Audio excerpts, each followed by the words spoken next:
Good morning, ladies and gentlemen. 6 a.m. here in California. As a reminder, I have two YouTube channels now. I have the Detox Dudes and I have Joshua Mason. The Detox Dudes I will be phasing out in the next coming weeks, so please go over to Joshua Mason, consider subscribing, push the notification bell, and start watching videos on that channel so we can start boosting the algorithm over there. This video is about the edge. David Deida speaks a lot about the edge in his books, specifically The Way of the Superior Man. And one of the best summaries of the edge is as follows. In any given moment, a man's growth is optimized if he leans just beyond his edge, his capacity, his fear. He should not be too lazy, happily stagnating in the zone of security and comfort, nor should he push far beyond his edge, stressing himself unnecessarily, unable to metabolize his experience. He should lean just slightly beyond the edge of fear and discomfort constantly in everything that he does. So another example is lions, right? Or any wild animal for that matter. When you see a lion in nature, in the wild, that lion is so beautiful. That lion is in his prime. And that lion is up against massive forces of nature. It's up against the elements, the heat, the sun, the night, not being able to see, not being able to know when other predators or enemies may be near, not knowing where the hyenas are. There's a constant edge that a lion is surfing in nature, and that edge actually creates an experience of that lion being in his prime. And in that experience in nature, tomorrow is uncertain, the next hour is uncertain, the next meal is uncertain. There's a constant razor's edge that lion is surfing, so to speak. Similarly, if you took that same lion and put him in the zoo, that lion is going to be miserable. You'll see it on his face, you'll see it on his fur, right? You'll see it in his tail and his musculature. That lion is going to lose his edge. He's going to have everything delivered to him, food, water.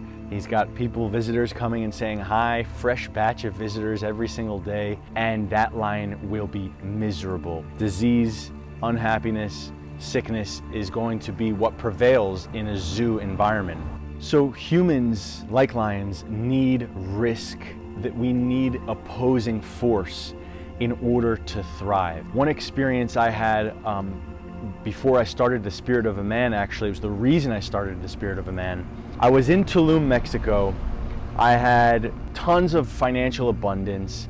I had an amazing woman that I, at that point in time, was with for I think 6 months or so. I had clients, I had all this amazing food, amazing supplements. My health was in good order, aside from a short bout of COVID.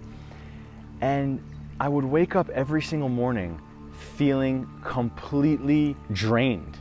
I was feeling completely off of my edge. I was feeling completely not alive. And the reason is because I had created this life around me where I could do whatever I wanted, whenever I wanted. I had rarely any restrictions other than COVID restrictions, or the fact that I didn't have a private jet or really couldn't afford to fly private wherever I wanted. But other than those restrictions, I could do whatever I wanted. I can go to any restaurant, I could go to any country, I could travel. I had sex, I had love, I had a woman, I had clients, and I was still unhappy.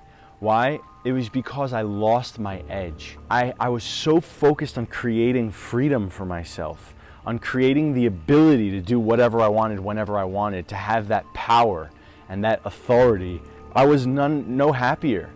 I was no happier. I was even more lost than ever before, because I lost that opposing force, that edge, that opponent of life that I was dancing with for many years prior.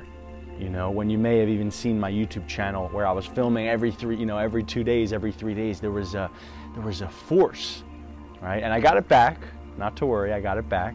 But what's happening today for all people, not just men, but specifically men, too much freedom and too much digital stimulation and too much domestication, where we have whatever we want, whenever we want, order Amazon, order food, order pizza, get everything we want delivered to our door. It actually makes us sleepy, desensitized and numb. All of this stimulation non-stop with the YouTube and the Instagram and Twitter and all of this stuff, and especially digital stimulation, it actually makes us desensitized. So we have more, we have more pleasure available to us everywhere we look, any second of the day, and we are actually experiencing the least amount of pleasure than ever before because we are desensitizing ourselves.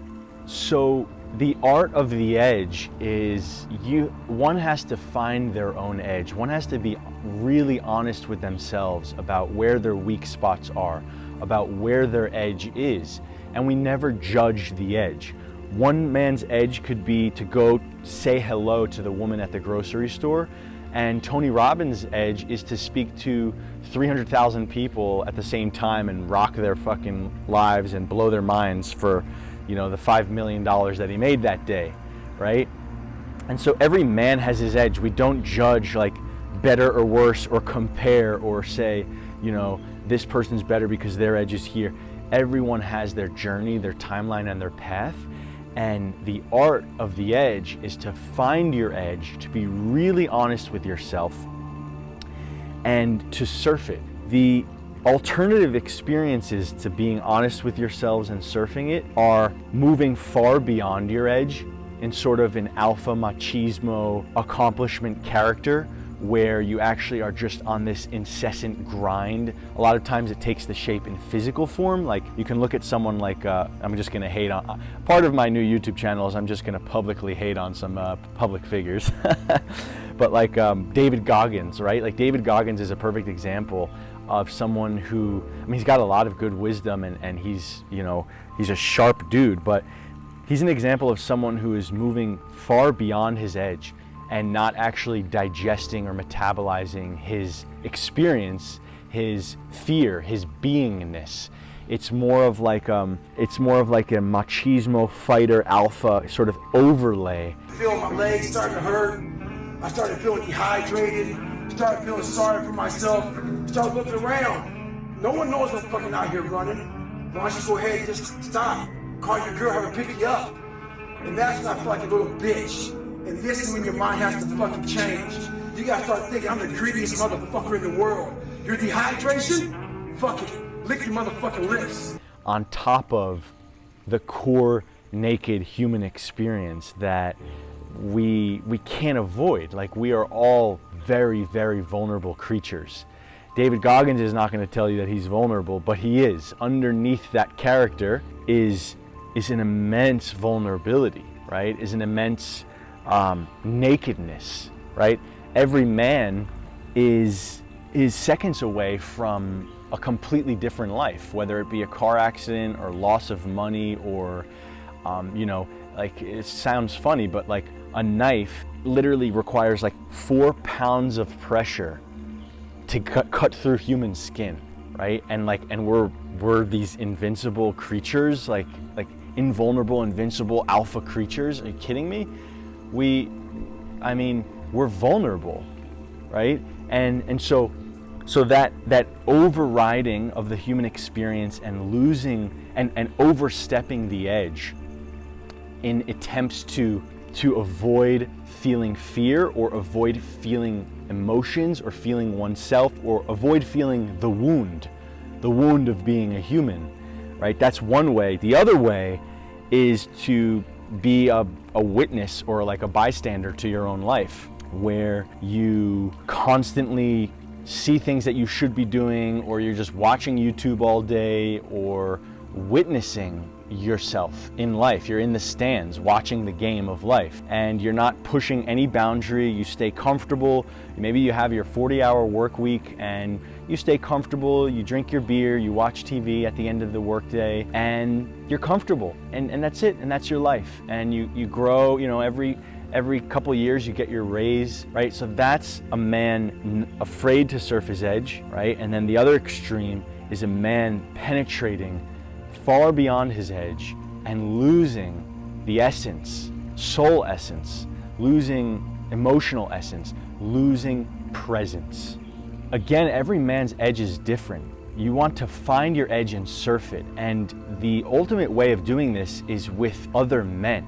See, it's way more trustable. A man is way more trustable and valuable to, let's say, a tribe if he is honest with his fears, honest with his edge. A man who's not honest with his edge, even if he's accomplishing a lot, is less trustable than a man truly on his edge who's making less money or fucking less women or less sexy or less jacked, right? A man on his edge is going to be way more trustable because he's honest with himself, right? So find your edge and surf it. Some men need to go out and hunt and make more money. Some men need to slow down and go internal and cry. Some men need to do jujitsu and learn how to fight. Some men need to learn how to love, learn how to make love, learn how to open their heart. Some men need to lose weight. Everyone has their edge. Where nobody is perfect. Everybody is a mess somewhere, and we all have arenas to work on and deep-seated fears that we need to look at and penetrate. And so, again, some men need to find softness inside of themselves. Some men need to find their predator, the killer inside of themselves. In today's time is that money and comfort takes us away from our edge.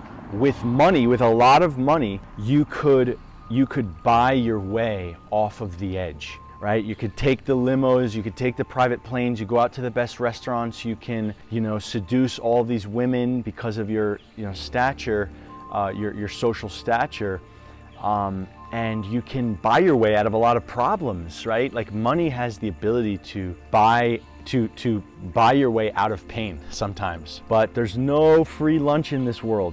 Anytime you're using money as your crutch, and I've done it before, I did it for almost a year and a half, okay, before I realized that this is not the way of being. This is not the way for being in my prime and being at my best. A lot of men rest on their money, they rest on their accomplishments, they rest on their laurels, and they stop surfing their edge. And they go into that world of comfort and pleasures, and they stop feeling the edge, right? So with money, you can buy your way out of the edge. But again, there's no free lunch. You lose something with that exchange. You lose you being in your prime. You lose you being in connection with God, with the divine, with natural order of spirit, of the edge, of nature. Nature is on the edge, always. You watch even the ants here that are crawling all over me, and the bugs and the birds and the trees. Everything is in competition, on the edge, fighting, at war, prey, predator, right? And that's what makes life, that competition. Find your edge and surf it. Be honest with yourself, be honest with your brothers. You are way more trustable on your edge than you are a millionaire who has lost his edge, right? You are way more valuable to your tribe on your edge than you are wealthy lying to yourself. So I've fallen for all of these traps myself. That's why I talk about it. There's no judgment. And yeah, leave a comment below. Please consider subscribing. If you do subscribe, push the notification button. There's a little bell there so that you get notified when I make these videos. And I am so happy to be back alive and on my edge. Leave a comment below with what you think. I read every single comment. I may not answer to all of them, but I read every single one. Okay? Ciao.